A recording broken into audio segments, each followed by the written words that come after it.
दोनों को attacking batsman है, क्या हार्दिक पांड्या की फिलॉसफी एज ए कैप्टन है फर्स्ट बॉल से हिट करो, जिस तरह से आप एज ए बैट्समैन खेलते हैं, is this something we are going to see in future? To be honest, मैंने पूरा कोशिश एक ही है कि यहाँ अगर आप इंटरनेशनल लेवल पे आए हो तो ऑब्वियसली आपने काफ़ी चीज़ एक तरीके से खेल के और एक काफ़ी चीज़ सक्सेस करके आए होंगे। और मेरा मानना हुआ है कि मैं एज अ कैप्टन प्लेयर को जितना फ्रीडम दे सकूं, या जितना एक एक कल्चर होता है कि जहाँ प्लेयर जाके बिंदास खेलेगा, कोई आपको कुछ बोलेगा नहीं। और सो वो सेम तरीका वर्ल्ड कप में भी था। और ऑब्वियसली वो जिस कुछ चीज़ें जहां हम नहीं बेहतर कर पाए वो ऑब्वियसली अभी हाईलाइट होगी, हम जीते नहीं है तो। लेकिन यहाँ से गोइंग फॉरवर्ड हमेशा वही रहेगा कि एक तरीके से नहीं खेलेंगे। कोशिश रहेगा कि एंजॉय करो, जाओ कोई बिंदास, अगर आपको लग रहा है पहले बॉल पे भी अगर आपको मारना है बिंदास जाओ, आपको कोई पूरा हमेशा बैक करेंगे और कोशिश करेंगे कि प्लेयर्स खुल के ही खेले। हार्दिक, मैदान में आने से पहले एक डिसीजन मेकिंग कितना क्योंकि बहुत सारे लोग आपके पास, छोटी सीरीज थी, कोई बोल रहा था संजू सैमसन को मौका मिलना चाहिए, कोई उमरान मलिक को। आपके लिए एज ए कैप्टन, आप भी यंग कैप्टन हैं, इस तरह की जो डिफिकल्ट सिचुएशन होती है कैसे आप डील करते हो? पहली बात तो बाहर कौन क्या बोल रहा है उससे ये लेवल पे ज़्यादा फ़र्क नहीं पड़ता है। ये मेरी टीम है, अगर और हम कोच और मेरे को जो ठीक लगेगा, जो साइड हमें चेक करनी है, और अब बहुत समय है, सबको मौका मिलेगा, सबको पूरा मौका मिलेगा, और जब मौका मिलेगा लंबा मौका मिलेगा वो है। लेकिन ज़्यादा डिफिकल्ट नहीं है। अगर बड़ा सीरीज़ होता तो डेफिनेटली, अगर ज़्यादा मैचेस होके तो ऑब्वियसली अपॉर्चुनिटी मिलता। लेकिन जब छोटा है, मैं ज़्यादा चिप इन चेंज में बिलीव नहीं करता हूँ और आगे भी बिलीव नहीं करूँगा। और सिंपल था, जो जो टीम को ज़रूरत थी, जैसे मुझे 6 बॉलिंग ऑप्शन डलाना था, और वो चीज़ आई थिंक ये टूर में आया है। जैसे दीपक ने भी बॉलिंग डाला है कि थोड़े थोड़ा करके ऐसे अगर बैट्समैन चिप इन करते रहेंगे, so eventually in T20 cricket आपके पास बहुत सारे मौके मिल सकते हैं कि अगर कोई गेम जा भी नहीं रहा है तो आप डिक्टेट कर सकते हो कि नए नए बॉलर्स को डला के, और सरप्राइज कर सकते हो बैट्समैन को। Hi Hardik, Aditya Bhattacharya from Hindustan Times.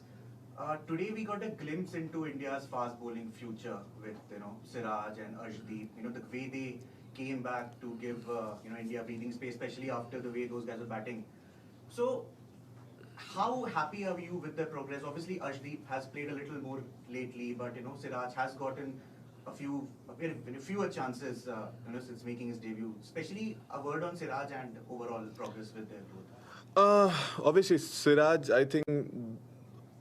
did exactly what maybe I wanted from this wicket as a bowler. I think in T20 cricket, yes, you'll definitely get hit. Somewhere down the line, if you try to get saved by, kind of, if you go on defense as a bowler, you will have good days, but at the same point of time, when you are not having a good day, it will literally haunt you.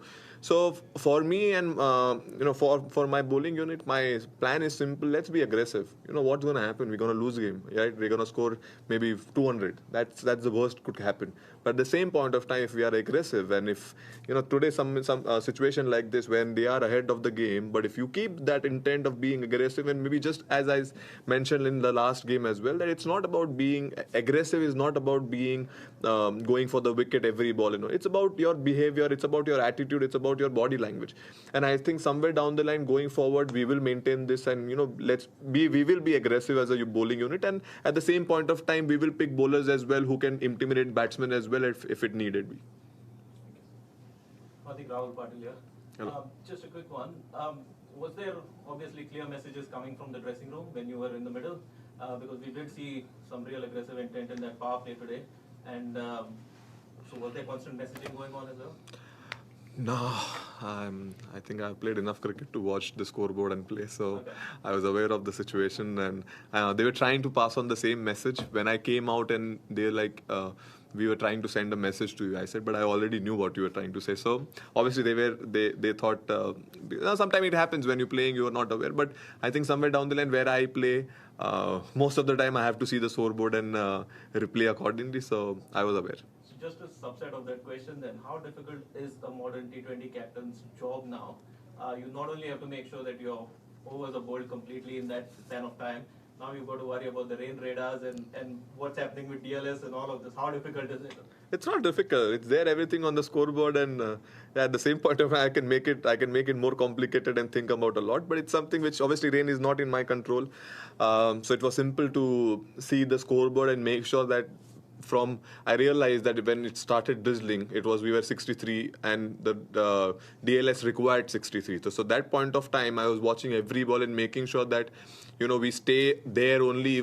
To be honest, I did not expect the rain to come and close down the game. But my point was saying, if it stops, I want to be at the DLS. I want to be there. That's the reason all of a sudden when we were hitting, we realized that I just told Hudda that right now, let's keep playing and let's stay there. And obviously, if the rain stops, and at the same point of time, we lost wicket as well. So we had to consolidate and kind of take the game deep and do the same thing what I've been doing. Simple as that. Thank you. Hardik, firstly, many congratulations. Thank you so much. Rahul from India Today आज तक. हार्दिक, अब हर कोई बात करने लग गया है कि भाई हार्दिक पांड्या को T20 कप्तानी दे दी जाए, और ये मैं हम लोगों की मीडिया की बात नहीं कर रहा हूँ. आप सुनील गावस्कर ने बात की थी रिसेंटली, अभी कल परसों रवि शास्त्री ने भी ये कहा कि वक्त आ गया है कि आप हार्दिक पांड्या को T20 कप्तानी सौंप दी जाए परमानेंटली. क्या आप उस जोन में अब सोचना शुरू कर दिया है कि मैं इस टीम को कैसे लेके जाना चाहता हूँ, और उस पे आप की सोच चल रही है? मेरा पॉइंट जब तक चीज़ें होती नहीं है उसके आप सोच नहीं सकते. ऑब्वियसली कोई अगर बोल रहा है तो अच्छा फील होता है, या टू बी ऑनेस्ट, यस, क्या ये जो बात बोल रहे हैं. लेकिन मेरे लिए सिंपल है कि अगर मैं एक सीरीज़ करूं या 2 सीरीज़ करूं या एक मैच करूं, मेरा पॉइंट वो है कि जिस तरीके से मुझे खेलना है क्रिकेट, जिस तरीके से मैं गेम देखता हूँ, मैं उस तरीके से कैप्टनसी करूँगा.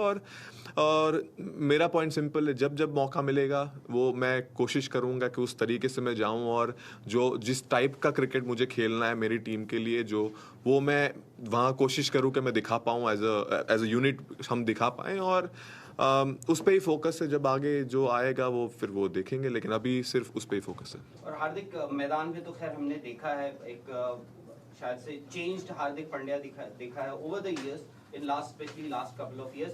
ड्रेसिंग रूम में हर किसी को खुश रखना बिकॉज ऑफ सिलेक्शंस आल्सो, क्योंकि आप एक प्लेयर को अक्सर ये होता है कि जो बेंच पे बैठा होता है वो ज्यादा बेहतर प्लेयर दिखता है बाहर से. हर प्लेयर को खुश करना, एक सेंस ऑफ सिक्योरिटी, वो माहौल क्रिएट करना, वो कितना आसान होता है एज कैप्टन या डिफिकल्ट होता है एज कैप्टन? कि भाई संजू सैमसन नहीं खेल रहा है, लोग बोल रहे हैं कि भाई उमरान मलिक को भी खेलना चाहिए था, संजू सैमसन को खेलना चाहिए था, इसको खेलना. तो वो एक हेल्दी एनवायरनमेंट क्रिएट करना कितना डिफिकल्ट होता है ड्रेसिंग रूम में? डेफिनेटली वो डिफ़िकल्ट नहीं होता, वो किस तरीके से आप हैंडल करें.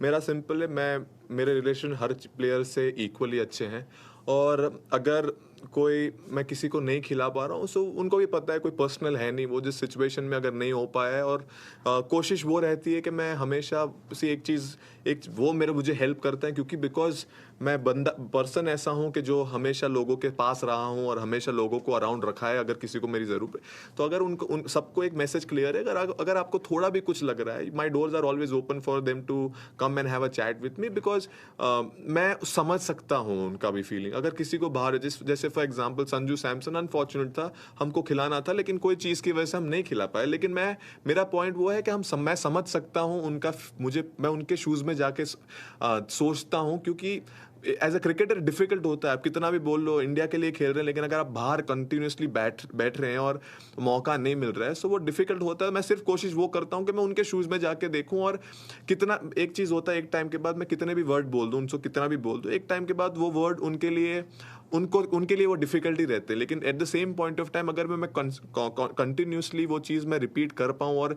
एक हेल्दी एनवायरनमेंट रख पाऊँ जहाँ प्लेयर को पास अगर उनको बुरा लग रहा है, so they have the right to come and speak to me, and they have the right to go and speak to the coach.